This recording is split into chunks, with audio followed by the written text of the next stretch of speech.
Quite a bit. Our completion percentage very high for the entire spring. Our third down percentage very high for the entire spring.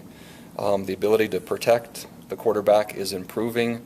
The emergence of some players at wide receiver. Nick Kurtz, a junior college transfer, was really impressed as he progressed through the spring. He had a nice day-to-day. Probably the most improved and underrated player coming into the spring that helped himself the most offensively was Taryn Hauk.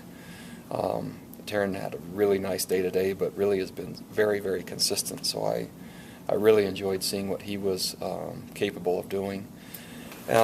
Michael Davis and transferring over to receiver, I would say, is still a little under the radar, but I'm encouraged by what I've seen there as well. And Christian Stewart, I think, will be an adequate backup. And so that question, I believe, has been answered. Defensively, you shift over.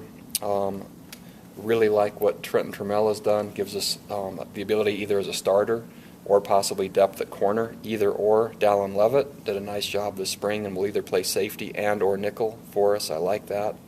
Zach Stout's return has really helped us at inside backer, as well as Austin Heater kind of emerging and Jeremiah moving to the buck linebacker. So we are solidifying, not solidified, but solidifying that spot.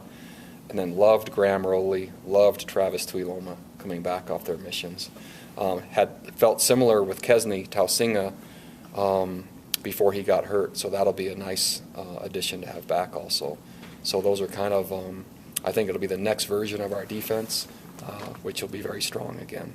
And our kicking game, Trevor Sampson and Moose Bingham within 1 percentage point going into today's kind of grand kickoff finale, and so still too close to call there, but they're very accurate. We have from a certain spot on the field, we have a really good idea, and I think we're ahead of where we were a year ago that way. Scott Ariano in the punting game, consistent, is doing, I think, performing at a higher level than a year ago also. Still need to find and have players coming in terms of deep snapping. We have work to do there. So there you go. What's kind of the personality? You have a sense of the personality of this team? Yeah, obedient, hardworking, hungry. Those 3 words are the ones I would use. What were your final instructions as you broke, because you're not going to work with these guys for? I didn't give any at the end of practice, but I did give some in the team meeting, and really they have approximately 3 weeks now of time off, loosely defined, and through their finals to focus on their schoolwork. That's one of the reasons we have spring early, and then the first day of spring semester, then we start full speed again. So about 3 weeks just to focus predominantly on healing and academics. As far as the offense